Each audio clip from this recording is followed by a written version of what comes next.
Basic input চ্যানেলের পক্ষ থেকে জানাচ্ছি আন্তরিক শুভেচ্ছা ও অভিনন্দন। আজকে আমরা গ্রাফিক্স ডিজাইনের সম্বন্ধে আলোচনা করব। তো আজকে আমরা যে বিষয়গুলো জেনে নেব সেগুলো প্রথমে দেখে নেওয়া যাক। গ্রাফিক্স ডিজাইন কি, গ্রাফিক্স ডিজাইনের কেরিয়ার বা চাহিদা কেমন, গ্রাফিক্স ডিজাইন শিখলে কী কী ধরনের কাজ পাওয়া যায়, কোথায় জব পাওয়া যায়, কেমন আর্নিং করা যায়। আমরা গ্রাফিক ডিজাইন কেন শিখব? যে কোনো কাজ শেখার পেছনে আমাদের কোনো না কোনো উদ্দেশ্যই রয়েছে।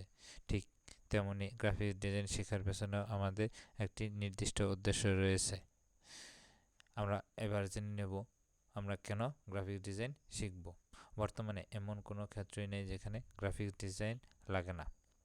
একবার চিন্তা করুন তো, আপনার সামনে যে জিনিসটি রয়েছে সেটির মধ্যে কোনো গ্রাফিক ডিজাইনের কাজ আছে কিনা? হ্যাঁ, অবশ্যই আছে। তাই আমরা বলতে পারি বর্তমান বিশ্বের এমন কোনো ক্ষেত্রই নেই যেখানে গ্রাফিক ডিজাইন কাজে লাগে না। বর্তমান বিশ্বে গ্রাফিক ডিজাইনের চাহিদা বেশি, কারণ গ্রাফিক ডিজাইনারের সংখ্যা খুবই কম। গ্রাফিক ডিজাইনারদের বেতন বেশি। আপনি অন্যান্য কাজ করে যে পারিশ্রমে যে বেতন পান তার থেকে কম পরিশ্রম করে গ্রাফিক ডিজাইনে অনেক বেশি উপার্জন করা সম্ভব। গ্রাফিক ডিজাইনে কাজ শিখলে বাড়িতে বসে কাজ করা যায়, নিজের স্বাধীনতা অনুযায়ী কাজ করা যায়, যখন খুশি তখন কাজ করা যায়। গ্রাফিক্স ডিজাইন শিখলে কী কী ধরনের কাজ করতে পারবেন? আমরা গ্রাফিক ডিজাইন শিখলে অনেক ধরনের কাজ করতে পারবো। তার মধ্যে প্রথমে আমরা গ্রাফিক ডিজাইন শিখলে লোগো ডিজাইন করতে পারবো। কোম্পানির প্রমোটার বা ব্র্যান্ড ভ্যালুই হচ্ছে সেই কোম্পানির লোগো। তাই আমরা ডিজাইন করতে পারবো, বিলবোর্ডের ডিজাইন করতে পারবো, প্যাকিং এর ডিজাইন করতে পারবো। আমরা আজকে যে বাজার থেকে পণ্যটি কিনছি সেটার উপরে কোনো না কোনো গ্রাফিক্স ডিজাইনের কাজ রয়েছে বা কোনো ডিজাইন রয়েছে, লেখা রয়েছে, এগুলোই হচ্ছে প্যাকিংয়ের কাজ। তারপরে শপিং ব্যাগ। আমরা বাজার থেকে যে কোনো কিছু কিনলে আমাদেরকে যে শপিং ব্যাগ দেয় তার ভিতরে ওই দোকান বা কোম্পানির কোনো না কোনো ডিজাইন করা থাকে, লোগো দেওয়া থাকে, ওটাই হচ্ছে আমাদের শপিং ব্যাগ ডিজাইন। ফ্লাওয়ার্স, যেটা আমরা আমাদের দেশে লিফলেট বলে জানি, নিউজপেপারের কাজও করা যায়, পোস্টার, তারপরে ইনভাইট কার্ড, যে কোনো বিয়ে জন্মদিনের যে ইনভাইট কার্ডগুলো দেওয়া হয় সেখানে খুব সুন্দর সুন্দর ডিজাইন করা থাকে, এগুলো গ্রাফিক্স ডিজাইনাররাই করে থাকে। টি শার্ট ডিজাইন করা যায় গ্রাফিক্স ডিজাইন শিখলে, ক্যালেন্ডার তৈরি করা যায়, অ্যাডভার্টাইজিং ব্যানার বানানো যায়। অ্যাডভার্টাইজিং ব্যানার বলতে আমরা ফেসবুক, ইনস্টাগ্রাম, হোয়াটসঅ্যাপ, ইউটিউবে যে বিজ্ঞাপন দেখতে পাই পণ্যের, সেখানে একটি অবশ্যই ব্যানার দেখতে পাই, সেগুলোই হচ্ছে অ্যাডভার্টাইজিং ব্যানার। তারপর আমরা স্কুল, কলেজ, বিশ্ববিদ্যালয়ে যে আইডি কার্ডগুলো দেখতে পাই সেগুলো আইডি কার্ড ডিজাইন করতে পারবো। সোশ্যাল মিডিয়া ব্যানার বানাতে পারবো। স্ট্যাম্প বা সিল, এটা আমাদের কাছে খুবই পরিচিত একটি জিনিস, কারণ যে কোনো স্থানে বা যে কোনো প্রতিষ্ঠানে গেলে সেই প্রতিষ্ঠানে কোনো রসিদ অথবা কোনো সার্টিফিকেট বা কোনো কাগজপত্রের ভিতরে কোনো না কোনো সিল বা স্ট্যাম্পের প্রয়োজন হয়। অ্যাপ ডিজাইন, আমরা মোবাইলে যে অ্যাপস ব্যবহার করি সেই অ্যাপসের ডিজাইনটা সাধারণত গ্রাফিক ডিজাইনারই করে থাকে। তারপর আমরা বুক কভার বানাতে পারবো, ওয়েব টেমপ্লেট ডিজাইন করতে পারবো এবং আরও অনেক কিছু করতে পারবো এই গ্রাফিক ডিজাইনের মাধ্যমে। আমরা এখন দেখে নেব লোগো ডিজাইন কি। যে কোনো কোম্পানির কোনো না কোনো নির্দিষ্ট ডিজাইন বা লোগো রয়েছে যেটি দেখলে আমরা চিনতে পারি এটি কোন কোম্পানি। যেমন আমাদের সামনে প্রথমে উঠে আসছে বিকাশ একটি ফিনান্সিয়াল সার্ভিস। এখানে বিকাশ রয়েছে কিনা সেটা আমরা তাদের লোগো দেখলেই বুঝতে পারি। তারপর গ্রামীণ ফোন বাংলাদেশের অন্যতম টেলিকমিউনিকেশন সার্ভিস প্রদান করে থাকে, তাদের লোগো দেখলেই আমরা বুঝতে পারি এটা গ্রামীণ ফোনের লোগো বা গ্রামীণ ফোনের প্রতিষ্ঠান। তারপর স্কয়ারের লোগো দেখলে বুঝতে পারি যে এই প্রোডাক্টটি স্কয়ার কোম্পানি তৈরি করেছে। হকের লোগো দেখলে আমরা বুঝতে পারি এই কোম্পানিটি এই প্রোডাক্টটি হকের। তারপর প্রাণের লোগো দেখলে বুঝতে পারি এই প্রোডাক্টটি আমাদের প্রাণ কোম্পানি দিয়েছে। এসিআই এর লোগো দেখলে আমরা বুঝতে পারি এই প্রোডাক্টটি এসিআই কোম্পানি উৎপাদন করেছে। তারপরে বিলবোর্ড, এই চিত্রটির মাধ্যমে বা এই ছবিটির মাধ্যমে আমরা স্পষ্ট বুঝতে পারছি যে বিলবোর্ড কাকে বলে।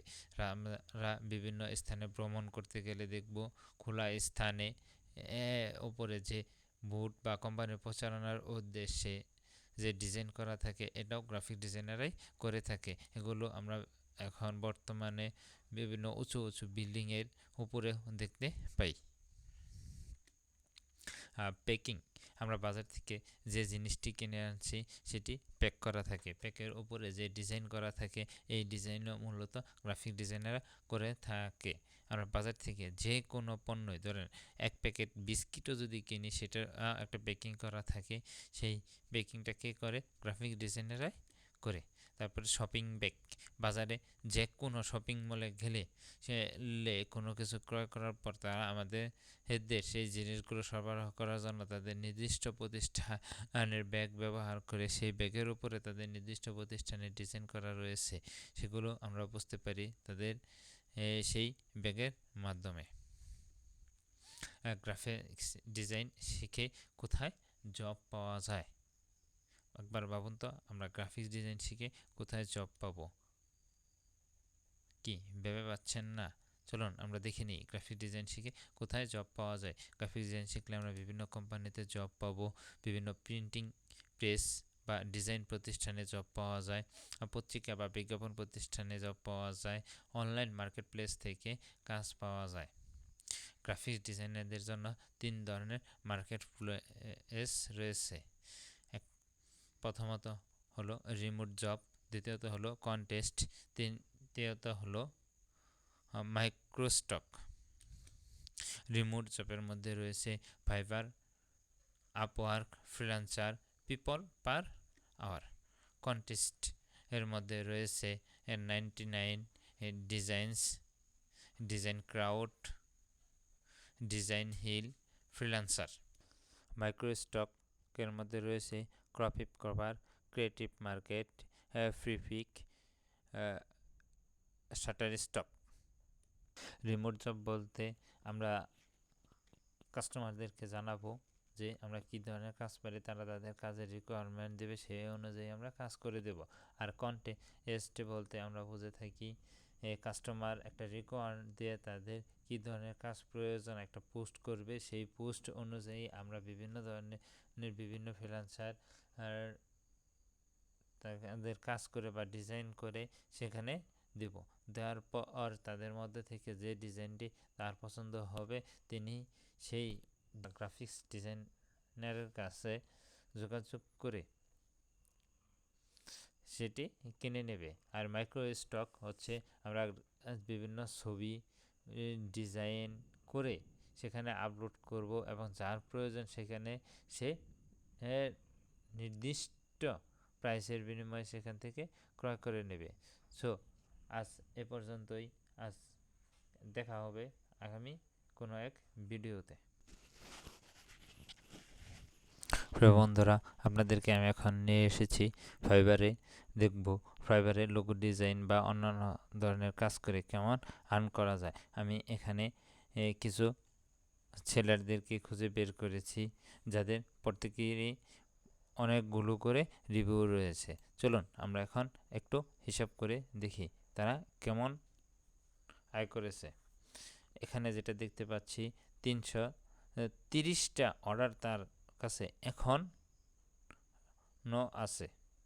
330টা, একবার হিসাব করুন। তার বেসিক প্রাইস দেওয়া আছে $25, স্ট্যান্ডার্ড প্রাইস দেওয়া আছে $75, প্রিমিয়াম প্রাইস দেওয়া আছে $125। আমরা এখান থেকে বেসিক প্রাইসটাই ধরি। যদি তিনি $25 করে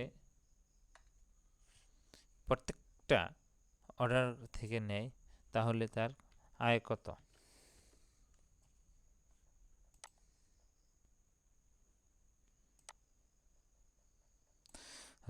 $25, 25 গুণ, এখন বর্তমানে তার কাছে রয়েছে কয়টা অর্ডার?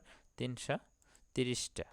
তাহলে 25 ইন্টু 330 ইকাল টু তার এখন বর্তমানে অর্ডার রানিং রয়েছে $8,250 এখান থেকে ফাইবারে একটা রুলস রয়েছে, যা আর্ন করবে তার 20% তারা কেটে রেখে দেয় এখান থেকে। তাহলে আমরা যদি 20% ম্যানেজ করে দিই, তার দাঁড়ায় $1,650।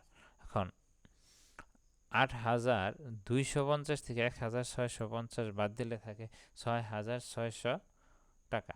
এটা বাংলাদেশি টাকায় রূপান্তর করলে বর্তমানে 105 টাকা প্রতি ডলারের মূল্য। সেই অনুপাতে তার বর্তমানে এই অর্ডার রানিং রয়েছে 6,93,000 টাকা। শুনলেও অবাক লাগলো, এটাই বাস্তব। বর্তমানে প্রিমিয়াম গ্রাফিক্স ডিজাইনের আয় অনেক বেশি। চলেন আমরা অন্য আরেকজনের কাজ দেখে আসি।